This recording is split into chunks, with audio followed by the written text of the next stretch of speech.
Hey you guys, welcome back to my channel. Today I have a special guest here with me. It's my cousin Nikita. Hi guys. She is coming from LA, so I'm really excited to have her on my channel today. We're going to be trying different spicy chips and I'm going to be asking her some questions. Are you ready? Are you ready? Are they ready? Are they ready? I don't think so. I don't think so. Okay, so show them the chips that we have. Second person. First chips we're gonna have are the hot Cheetos. Thanks. Second chips, something called Bigfoot. And then third are these Hal's jalapeno kettle chips. So these are the three chips that we'll be trying for you guys. We're gonna tell you how spicy they are, if they taste good, if they don't. Yeah. Okay. And then we have our beverages. Cheers. Cheers. Okay. So first question I'm gonna ask you is, Wait, before you ask the first question, which chips do we want first? The Bigfoot. Okay, go ahead. What is it like living out in LA on your own? What is it like living out in LA? When I first moved there, it was a little bit tough, because a lot of the things that I felt, I couldn't really share with like my parents, because I was like, you know, I'm the type of person that I keep everything inside and I just deal with them as they go. So like, you know, finding a job and making sure that I don't have to call them and ask them for anything, and just being on my own and jumping across the country. It can be a little bit terrifying at times. But I did push through. I ended up, you know, making a lot of great connections, and it's all been worth it. But it's definitely been a roller coaster. God, these are kind of spicy, but you know we like spicy food, so it's fine. You want another one? Sure. Little background about Bigfoot. These chips are actually from Guyana, where we're from. Also, funny story. When Gabby was little, and my dad owned like this little snack it type of shack thing, Gabby used to have 2 sets of chips in her hands. These cheese balls and Bigfoot. So she really used to like these as a kid. Tell them how I used to climb up on the counter. She used to climb up on the counter, and my dad would have to like put her back down because there would be people coming in to buy stuff. But these were definitely one of her chips growing up. Okay. So, what is it like adulting in general? Adulting is very, very, very hard. I am not gonna lie to you. It is hard. Our parents make it look really easy, in which it is not. You know, making sure that your bills are paid on time, making sure that you're budgeting, making sure that you have lights and Wi-Fi and cable. I don't need lights. She needs lights. And just having that responsibility of knowing that, you know, you live on your own. So like you have to make sure that you have your stuff in order because you have bills to pay. You have to make sure that your rent is paid on time, the utilities, you have to have water and light and gas in order to survive. Adulting requires a lot of patience. It requires a lot of... Adulting is hard, guys. It is really, really hard. However, it's manageable. It is fun. It's exciting. It's scary. It's rewarding overall because, you know, being able to say that you take care of yourself, or being able to say that you put yourself through school, or you put yourself through, you know, furthering your education. I think anything like that is the biggest reward in itself as far as adulting. There's also a lot of things people don't tell you about adulting, like credit scores, credit cards, 401k, an IRA, those are like little things that they don't really teach us in school about adulting. Like, how do you accumulate a house? What type of documents do you need to build your credit score? How old should you be when you first get a credit card? Should your parents be putting businesses in your name at a young age to build that generational wealth? So there's a lot of things that go into it, but there's definitely a lot of things they don't teach us in school about adulting, and I think that we are not ahead of that when it comes to our curriculum that we're being taught. But adulting is hard. It is hard, people. So if you are still in school, take your time. Do not rush. Take your internships. Get your jobs. Have those experiences that once you graduate, it'll be easier for you to be into the workforce and have a nice job, and you know, you can live comfortable and just be independent. Okay. All right, you guys. So next question for you is, what is our favorite memory of us when you used to live out here? My favorite memory would have to be when we were younger. We used to go to Florida all the time, and one time we were watching scary movies, and Gabby got so scared because we creeped up on her in the dark. Obviously, it's dark. You know, she can't see the dark, but she can hear the footsteps. And with the footsteps, like the way our aunt's house was set up, is like every footstep you make, you can hear the creaks in the floor or whatever. And we ended up scaring her, and she cried. That would probably be one of the best things. Really? Wow. Because it was like, why are you crying? You're in a house with us. So it's like, what are you crying for? That would be one of my favorite memories.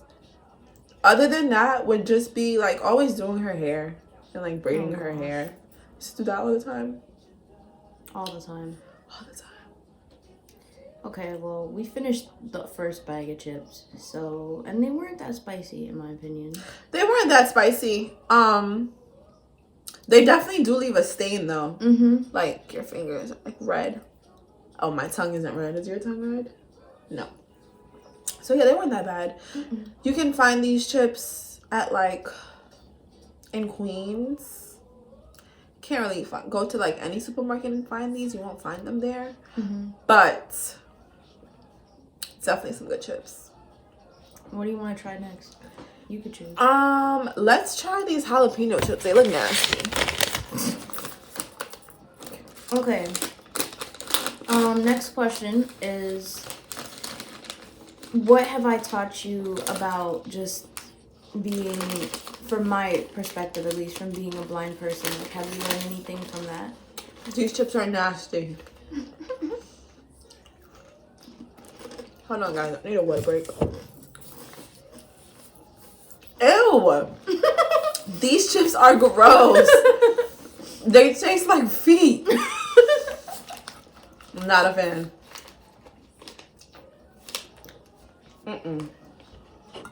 Ooh. 9 out of 9 out of 10 would not recommend. Okay. What is the biggest thing that you've taught me?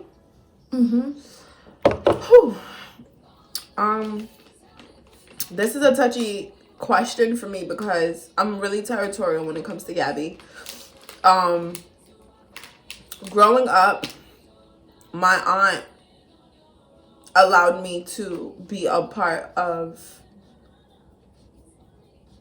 her extracurriculars, in a sense, like taking her to the lighthouse on the weekends and stuff. So by doing that, I got a chance to really see some of the things that she does, like on a weekend type of thing. And it also put me in a place to see other kids who are visually impaired.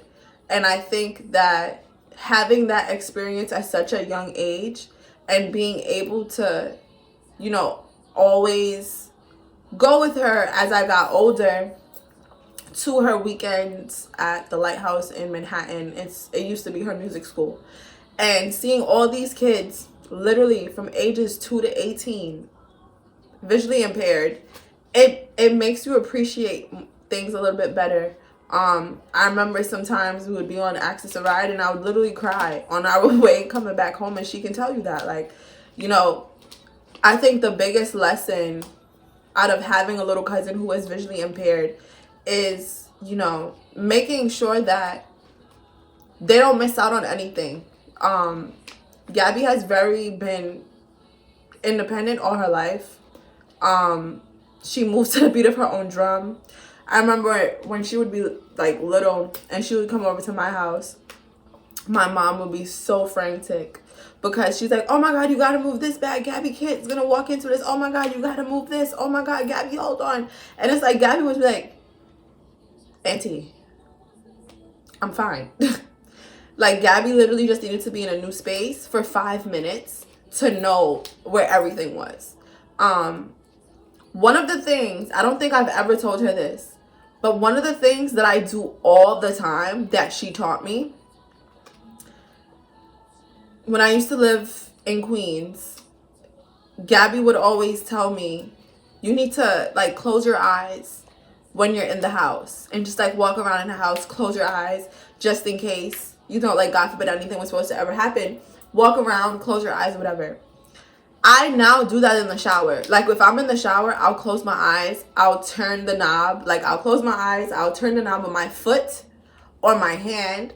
And I'll, like, touch and try to remember where everything is. So, you know, my biggest lesson that she's taught me is just, you know, being able to adapt. She's taught me a lot of things. She's taught me patience. She's taught me a little bit more of the meaning of life and purpose. She's taught me how to be really territorial about my kids when I have them. She's taught me a lot. But overall, it's been a great lesson because now I know how to help someone else who has, you know, someone who has a disability or a disadvantage when it comes to learning or anything like that. And personally, I feel those who are at a disadvantage, whether it's the loss of a sense or, you know, having a mental illness or even a mental disorder, they're the most special and unique people in the world. And there's nothing that can take that away. So that would be my answer to your question. It was pretty long. I don't know if your words make me want to cry or the fact that these chips are disgusting and they're really spicy. Those chips are nasty, guys. They taste like feet. Okay. Here you go. I already had another one. So if you want to... I don't want these. We can go right into my... I love hot Cheetos, guys. Me too. Those are really good. Let's see. I'm thinking. I think, so, in terms of what you just said, I tell everybody, like, just even, you know, my brothers and my mom who are with me every day, like, because whenever there's a blackout, and Nikita can tell you, because she used to stay here for school and stuff like that back in high school. Whenever there was a blackout, everybody would be like, oh my gosh, like, I can't see anything. And I'm like, dude, really? This is me every day. Like, I can't see anything at all. So you just got to figure it out. And so, yeah. So can you share a story with the people from when we were little? Because I feel like those were pretty fun times. The funniest story that we've ever had, I'm pretty sure we've had more, but this one tops the cake. We were at our Aunt Tracy's house. And in the summertime, our little cousin Shamar and our older cousin Tanya, I know where this is going. they would come from Cali for the summertime. So there was this one time we were at our Aunt Tracy's house, and one of my grandma's friends, she was over at the house, and it was just my little cousin Shamar, Gabby, myself, my grandma's like close friend. Her name is Buns. And my Aunt Tracy was in the room. And Gabby was going into the bathroom as Shamar was coming out the bathroom. And Buns turned to Shamar and said, "Put the light on for Gabby." So Shamar started to laugh. And she was like, "Bye, why you laughing for?" And Gabby was like, "Buns, I can't see." And she's like, No, Okay, put on the light. Yeah, put on the light. Gabby's like, "Buns, I can't see it." And she was like, No, let him put on the light. Gabby was like, "Buns," like for the third time, "Buns, I cannot see." That was like the funniest thing ever. Yeah, that was It's still so funny to me. It is. That was the funniest, I think, out of all. I think, Gabby jokes around all the time about not being able to see. And it's to the point now where it's like she's comfortable. She's comfortable with it. And, us as her family, we're comfortable with it. But sometimes when it's outside people, they tend to like not understand it. Like or understand her lingo. Like even just now, when we were in the room, she said something like, "Oh, well, I can't see it." Duh. Like, so I think that we've had a lot of funny moments. It was that, and then another time with our little cousin Shamar. It was the award show, and he called so my cousin Tanya, she has we all have call names in the family. So as a call name is like a nickname. So Gabby's own is either Gabs or Pumpkin. Mine is my Aunt Tracy. She gave me like Panda Bear. And she also gave me the nickname Nick. But Shamar's mom, our cousin Tanya, her nickname growing up was Hedzabutu because she had a big ass head. So Shamar goes and says, "Hedzabutu, come here." Guys, Yo. Tanya flew from the kitchen and slapped him. Like, so funny. You had to be there. Other than that, we always have funny moments. We have a funny ass family. Yeah. So our clan is pretty funny. I love these chips. These are one of my favorites. Out of all of these, which one would you say was the spiciest? I would definitely say the hot Cheetos. The Bigfoot are never that hot. Those jalapeno chips are disgusting. Would not recommend. I don't even know why they make those chips. But yeah, definitely the hot Cheetos. Okay. Well, you guys, that's all the questions I have for my cousin today. So make sure you guys show her some love. I'll link her Instagram down below. Are you dancing? Yeah. Oh my goodness, she's crazy. Thank you guys so much for watching this video. Check out my other vlogmas videos and the rest of my channel if you missed any of my content. And I'll see you guys next time. Make sure you like, comment, subscribe, repost all of her videos, or I will hunt you down. Thank you. Thanks for having me, Pumpkin. You're welcome.